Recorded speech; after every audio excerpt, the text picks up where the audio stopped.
Good morning everyone, B.Ed. Today we are going to discuss about subject है हमारा pedagogy of economics. We are going to discuss about evaluation. Evaluation के types क्या हैं, उसकी क्या क्या इसके features रहेंगी, इसके बारे में आज हम बात करेंगे. ठीक है जी.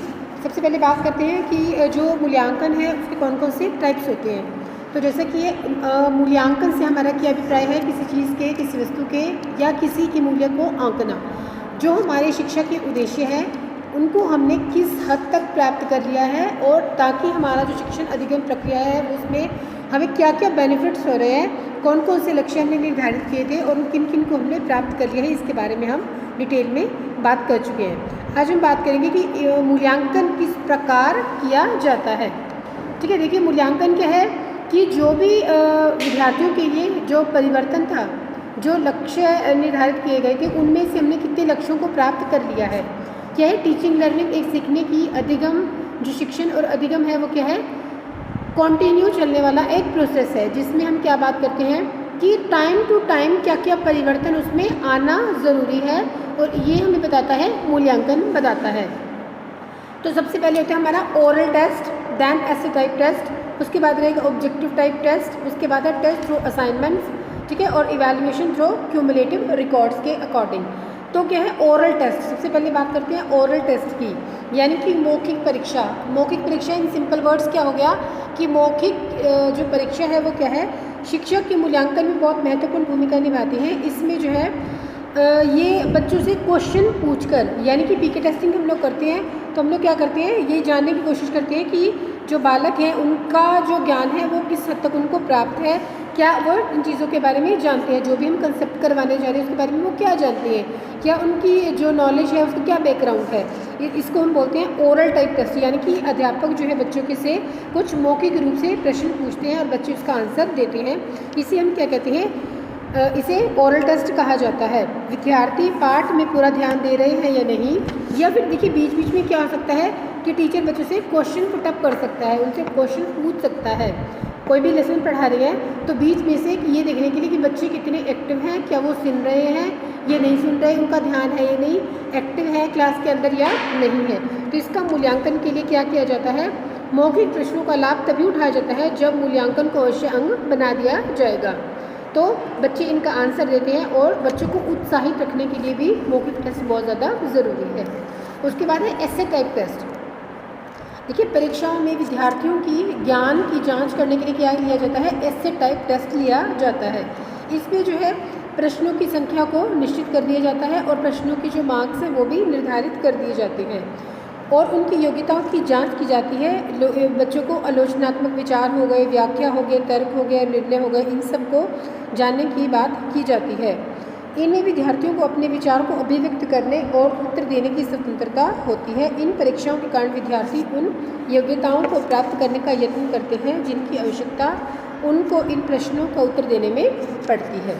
ठीक है जी. थर्ड है हमारा objective type test. Objective type क्या टेस्ट है, एक नवीनतम विधियाँ है जिसके अनुसार क्या किया जाता है. नवीनतम विधि है, देखिए इसमें हो गया स्टैंडर्डाइज्ड हो गया, नॉन स्टैंडर्डाइज हो गया और टीचर मेड टेस्ट हो गया. फिर स्टैंडर्डाइज टेस्ट के अंदर क्या होता है कि जो परीक्षाओं में आने वाले प्रश्न पत्र हैं उनकी विश्वसनीयता और विषय अनुकूलता प्रमाणित होती है.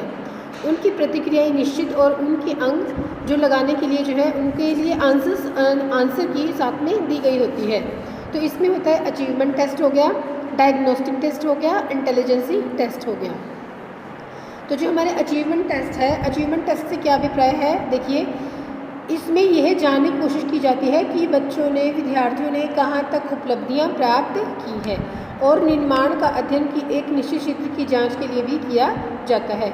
मुख्यतः वार्षिक परीक्षाओं के आधार पर जो है इनका जो है अचीवमेंट टेस्ट जो है बच्चों के लिए जाते हैं. डायग्नोस्टिक में डायग्नोज किया जाता है, जांच की जाती है कि बालकों की रुचि, उनकी योग्यता और जो है त्रुटियों के कारणों का पता लगाया जाता है. देन इंटेलिजेंसी टेस्ट है, यानी कि बुद्धि परीक्षाएं. बुद्धि परीक्षाओं के अंदर क्या होता है, यह देखने की कोशिश की जाती है कि बच्चों ने कहाँ तक सीखा है, कहाँ तक उन्होंने ज्ञान प्राप्त की है. ठीक है. तो जब इंटरव्यू होते हैं तो इसमें इन्वेंट्री लगा लेते हैं हम लोग या फिर रेटिंग स्केल लगा लेते हैं. इनके आधार पर क्वालिटेटिवली इनको मेजरमेंट किया जाता है. फिर हो गया हमारा एप्टीट्यूड टेस्ट। एप्टीट्यूड टेस्ट के अंदर क्या होगा, परीक्षाओं के अंदर जो है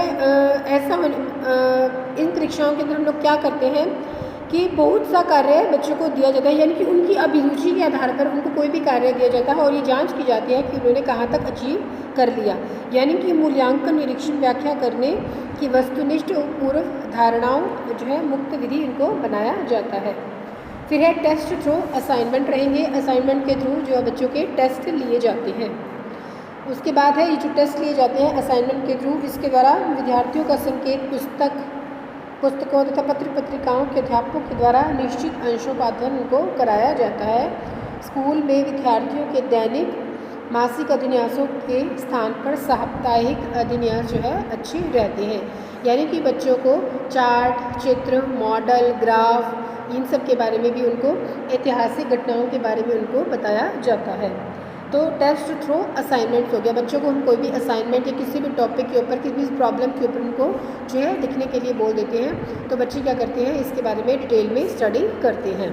उसके बाद है हमारा क्यूमुलेटिव रिकॉर्ड्स। क्यूमुलेटिव रिकॉर्ड्स विद्यार्थी की योग्यता, उनकी कुशलता को जांच करने के लिए वार्षिक जो परीक्षा हम लेते हैं सिर्फ वही सफिशिएंट नहीं थी, बल्कि इसके अलावा कि पूरा साल में उन्होंने क्या क्या किया, कौन सी लक्ष्य प्राप्ति की, उनके अभिलेख, मतलब क्या क्या कहाँ उन्होंने पार्टिसिपेशन किया, इन सब के बारे में भी जो है अभिलेख रखे जाते हैं। दिन के हिसाब से हो सकता है, डेज हो सकता है, वीक हो सकता है और ईयरली भी हो सकता है। तो यानी कि कहने का मतलब है कि इससे बच्चों की ऑलराउंड डेवलपमेंट को जाना जाता है कि बच्चों की ऑलराउंड डेवलपमेंट जो है किस फील्ड में वो एक्सेलरेट कर रहे हैं, कहाँ पर वो जो है नेगेटिव कंसेप्ट में जा रहे हैं, यूँ कहिए कि कहाँ पर वो पीछे रह गए हैं। तो इस यानी कि उनकी ऑलराउंड डेवलपमेंट को जानने के लिए जो है क्या किया जाता है, क्यूमुलेटिव रिकॉर्ड्स टेस्ट बनाए जाते हैं। फिर है मूल्यांकन के लाभ। मूल्यांकन से क्या अभिप्राय है, लक्ष्यों को स्पष्ट करने कुछ लाभ भी होते हैं। अगर जब हम मूल्यांकन करते हैं तो हमें लाभ भी दिखाई देते हैं। It helps in the clarifying the AIIMS. क्या करता है, एम्स को क्लियर करता है कि बच्चों के कौन कौन से निर्धारित उद्देश्य हैं। Then improvement in the method of teaching. क्या करता है, इम्प्रूवमेंट करता है टीचिंग ऑफ मेथड, हम कौन सा हमने लगाया हुआ है और बच्चों को इससे क्या बेनिफिट हो रहा है, इसके बारे में वो देखते हैं। फिर helpful in teaching, good teaching में हेल्प करते हैं।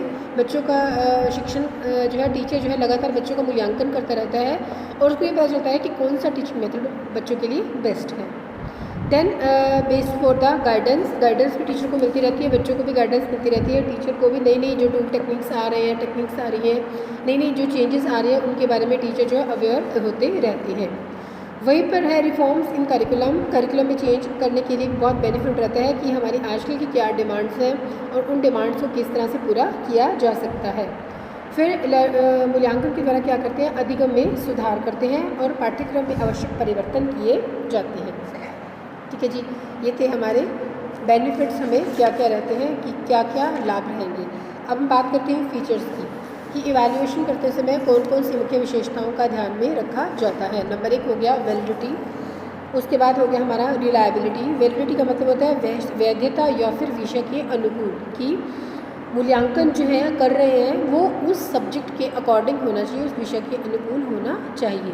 फिर है रिलायबिलिटी। देन आ जाएगा हमारा ऑब्जेक्टिविटी, वस्तुनिष्ठता को ध्यान में रखा जाता है। सिंपलिसिटी, कम्प्रिहेंसिवनेस, जब भी मूल्यांकन किया जाए तो विस्तृत क्षेत्र पर किया जाना चाहिए। फिर है डायग्नोस्टिकली, और जो है उसके बाद है प्रैक्टिकेबिलिटी, यानी कि बच्चों के अंदर इस तरह से किया जाए कि बच्चों के अंदर अच्छी आदतों को डेवलप किया जा सके, उनकी भाषा शैली में सुधार किया जा सके, मानसिक योग्यताओं का विकास किया जा सके, कन्वीनियंस और उत्तर देने की उनको जो है फ्रीडम ऑफ रिस्पॉन्सेस रहे, और साथ में क्या रहे, इकोनॉमी ऑफ टाइम, लेबर और मनी बच्चों की सेव होती रहे, टीचर की भी सेव होती रहे। ठीक है जी, ये तो हमारी कंसेप्ट जिसमें हमने बात की कि इवैल्यूएशन क्या होता है, इसके हमारे लिए क्या क्या बेनिफिट्स हैं। ठीक है, एक कंसेप्ट और देख लेते हैं कि suggestion to improve essay type test, यानी कि जब भी हम टेस्टों को बनाते हैं या एसे टाइप टेस्ट बनाते हैं तो कौन कौन से सजेशन दी जाती हैं। तो improvement in the duration of an answering question paper, कि जो बच्चों के क्वेश्चन पेपर बनाए जा रहे हैं या क्वेश्चन बनाए जा रहे हैं उसमें कितनी उनको टाइम समय अवधि दी गई है जिसमें कि वो बच्चे जो है आंसर देंगे। फिर है improvement in the instruction given in the question paper. जो भी इम्पॉर्टेंट इंस्ट्रक्शंस है, जब भी हम पेपर बना रहे हैं तो इम्पॉर्टेंट इंस्ट्रक्शन जो है बच्चों को दी जानी चाहिए, और छोटे बच्चे हैं तो एक बार टीचर जो है बच्चों को वो सब रीड करके बता दें। उसके बाद है reduce the choice of lessons chance factor. Then है प्रश्नों की संख्या किस तरह से हो, वो जो प्रश्न दे वो सारे के सारे रिलेवेंट हो, ऑब्जेक्टिव्स को पूरा कर रहे हो, पाठ्यक्रम में से उठाए जाए हो, नंबर ऑफ क्वेश्चंस कितने हैं, लैंग्वेज कैसी है, और जो भाषा है उसका कितनी सरलता से बच्चों को समझ आने वाली भाषा होनी चाहिए। इन सब चीज़ों का ध्यान रखना बहुत ज़्यादा ज़रूरी हो जाता है। ठीक है जी, तो ये था हमारा कंसेप्ट किसके बारे में, इवैल्यूएशन के बारे में, टाइप्स ऑफ इवैल्यूएशन के बारे में।